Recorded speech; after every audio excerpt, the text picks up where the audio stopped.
भदनपुर शहर से कुछ ही दूर दीनानगर नाम का एक गांव था। उस गांव में मोहन नाम का एक ग्वाला रहता था जो हर सुबह शहर दूध बेचने जाया करता था। मोहन, तुम बहुत अच्छा दूध बेचते हो, एकदम ताजा। जहाँ शहर में तो सब माल नकली है, दूध में पाउडर मिलाते हैं, एक तुम ही हो जो शुद्ध दूध देते हो मोहन। जी साहब, मैं तो एक छोटा सा ग्वाला हूँ और ईमानदारी का ही व्यापार करता हूँ, उसी का खाता हूँ। भदनपुर में केवल एक ही डेयरी थी, बजरंग डेयरी, लेकिन वह मिलावटी और अशुद्ध दूध देता था। मगर कोई और चारा ना होने के कारण लोगों को उसी का दूध, दही, पनीर व अन्य दूध से बने सामान खरीदना पड़ता। अरे बजरंग भैया, जरा 1 किलो दूध तो देना। बजरंग ने एक पैकेट निकालकर औरत को थमा दिया। अरे इसका वजन तो करो, और कल का दूध तो उबालते ही आधा हो गया था। वजन करके ही रखा है, पूरा 1 लीटर है, लेना है तो लो, नहीं तो आगे बढ़ो। औरत मजबूर होकर वो दूध ले लेती है और निराश होकर चली जाती है। कुछ दिन बीत जाते हैं। शहर के लोगों को मोहन दूध वाले के बारे में पता चलता है और धीरे धीरे लोग उसी से दूध लेना शुरू कर देते हैं। ले लो दूध, ले लो। अरे मोहन रुको तो, जरा 1 लीटर दूध देते जाओ। वाह मोहन, तुम्हारा दूध तो एकदम शुद्ध नजर आ रहा है। बिल्कुल, अभी ताजा ताजा भैंस का दूध लगा कर आया हूँ गाँव से। तभी दूसरी महिला भी वहाँ पहुँच जाती है। अरे मोहन भैया, मुझे आज 2 लीटर दूध देना, आज खीर बनानी है। जी लीजिए, खीर के लिए मैं आपको गाय का दूध दे देता हूँ, भाव बिल्कुल बराबर है। धीरे धीरे मोहन दूध वाले की चर्चा सारे शहर में फैल जाती है और बजरंग डेयरी से कोई भी दूध नहीं खरीदना चाहता। अरे सुना है, दीनानगर से एक दूध वाला हर रोज सुबह शहर आता है और बहुत ही सुंदर दूध देता है। हाँ सही बात है, और अब तो हमें बजरंग दूध वाले का कोई भी मिलावटी सामान खरीदने की आवश्यकता नहीं है। बजरंग अब खाली हाथ मक्खियां मारता बैठा रहता है। मुश्किल से ही 2-4 लोग उसकी दुकान पर आते हैं। बजरंग को भी इस मोहन दूध वाले के बारे में पता चलता है। तभी बजरंग की दुकान से श्यामला भाभी गुजरती है। अरे श्यामला भाभी, आज दूध नहीं लेंगे क्या? अरे हम पागल हैं क्या जो हम तुम्हारा मिलावटी दूध लेंगे? जब से मोहन आए हैं तब से सभी को शुद्ध दूध मिलना शुरू हो गया है। एक दिन बजरंग डेयरी के सामने से मोहन अपना दूध लेकर गुजर रहा होता है। तभी बजरंग उसे अपनी तरफ बुलाता है। अरे मोहन भाया, रुको तो, जरा और हमारे यहाँ भी तो बैठो। जी भाया, अभी आता हूँ। अरे मोहन, तुम्हारे दूध की शुद्धता के बारे में तो बहुत सुना है, जरा मुझे भी 1 लीटर देना। जी क्यों नहीं, ये लीजिए भाया, बिल्कुल वही भाव है। वाह, बहुत बढ़िया दूध है तुम्हारा। कितने मवेशी हैं घर पर? 4 भैंसे हैं और 3 गाय। मोहन तुम ऐसा करो, तुम अपना सारा दूध मुझे बेचा करो, मैं बड़े दाम में तुमसे दूध लूंगा। तुम्हें आज कितना मुनाफा होता है, उससे भी ज्यादा मुनाफा होगा। अरे नहीं भाया, लोगों का भरोसा अब मैं नहीं तोड़ सकता। अच्छा, अब मैं चलता हूँ, राम राम। बजरंग दांत पीस कर रह जाता है। उसने मोहन को बहलाने की अपनी तरफ से पूरी कोशिश की, लेकिन सफल ना हो सका। राम राम, राम राम। इस मोहन ने तो सारे धंधे को चौपट कर दिया है, इसका जरूर कुछ करना पड़ेगा। दिन के अंत में मोहन अपना सारा दूध बेचकर दूध के डिब्बों को साइकिल में टांग रहा था। हे भगवान, बस आपकी कृपा ऐसी ही बनी रहे और मैं इन शहर वासियों की सेवा करता रहूं। बजरंग उसे चुपके चुपके देख रहा होता है। मोहन साइकिल पर चढ़कर गांव की ओर रवाना हो जाता है, लेकिन उसका पीछा बजरंग भी कर रहा था। शाम ढलने के साथ ही मोहन अपने गांव पहुंच जाता है और अपने घर के सामने साइकिल खड़ी करता है तो दूध के डिब्बे लेकर अपने घर के अंदर जाता है। अरे भाग्यवान, सुनती हो, जरा 1 गिलास पानी तो ले आना। जी अभी लाई। मोहन पानी पीता है। तो कैसा गया आज का व्यापार? सारा दूध बिक गया ना? भगवान का शुक्र है, आज भी सारा दूध बिक गया। उससे भी ज्यादा शहर के लोगों को अब मुझ पर भरोसा है। उससे कीमती चीज और कुछ नहीं हो सकती। ईमानदारी की बुनियाद पर बना व्यापार ही हमेशा हम जैसे गरीबों का साथ देता है। बजरंग एक जगह छुपकर दोनों की बातें सुन रहा होता है। अरे बेटा, ऐसा मजा चखाऊंगा, सारा व्यापार भूल जाएगा। अगली सुबह जब मोहन साइकिल में दूध के डिब्बे टांग रहा होता है तभी वो देखता है कि उसकी साइकिल के दोनों पहियों की हवा निकली हुई है। अरे भाग्यवान, सुनती हो, जरा इधर आओ। सुनीता दौड़ी दौड़ी आती है। जी क्या हुआ? अरे ये देखो, दोनों पहिए पंचर हो गए हैं।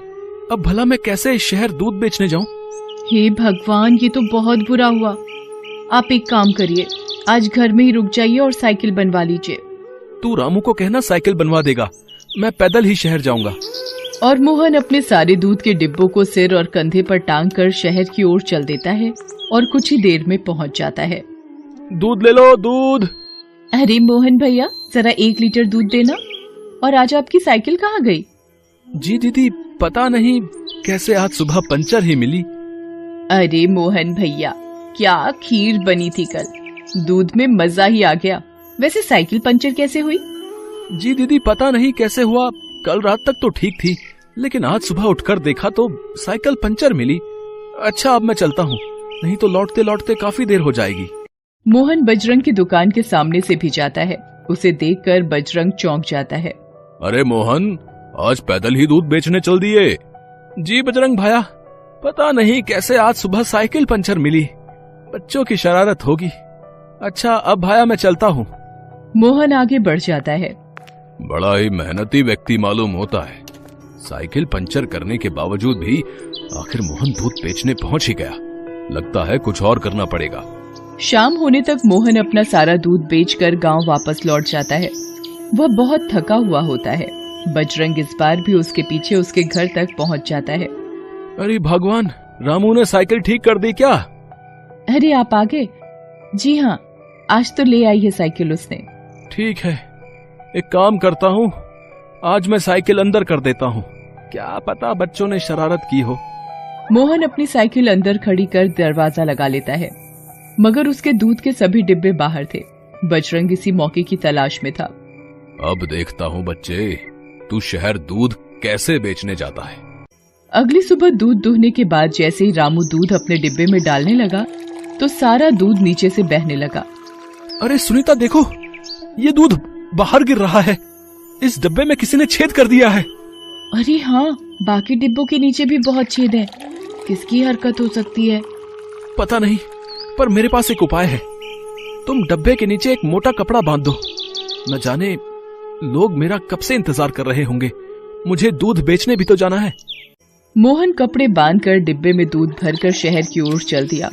मोहन इस बार भी बजरंग डेयरी के सामने से गुजरा। उसे देखकर बजरंग हैरान हो गया। तुम अरे मोहन, तुम यहाँ कैसे आ गए? अरे मतलब मेरा मतलब यह है कि तुम्हारे डब्बों में तो छेद था ना, लेकिन ये बात आपको कैसे पता चली? अरे वो सब छोड़ो, आओ ना, तुम बैठो ना। मोहन को बजरंग के ऊपर थोड़ा शक हुआ, लेकिन वो वहाँ से निकल जाता है। अरे मोहन भाया, ये तुम्हारे डब्बों को क्या हो गया? जी साहब, पता नहीं किसकी शरारत है। कल किसी ने साइकिल की हवा निकाल दी तो आज डब्बों में छेद कर दिया।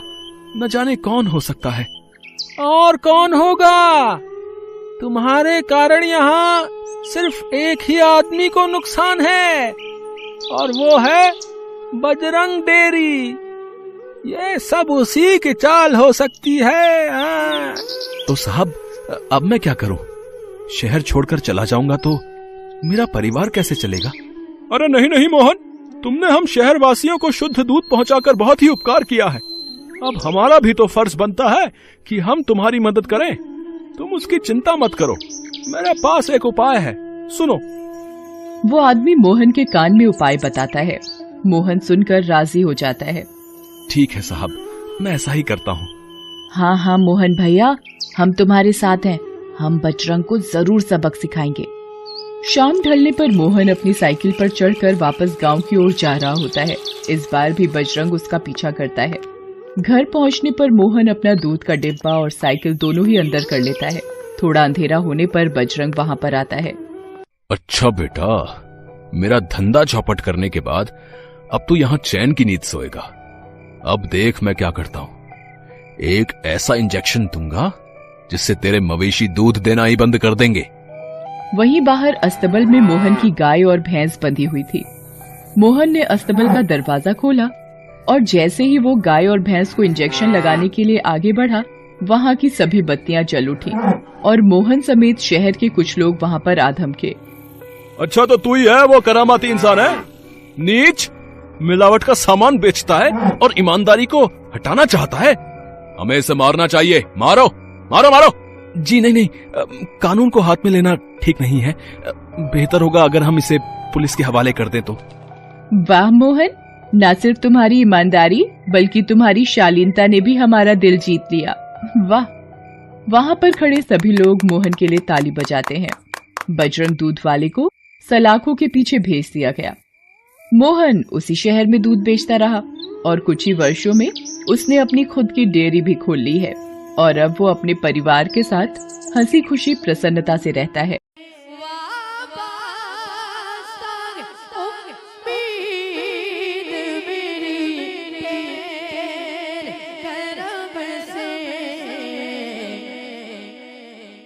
तेरा फकत तेरा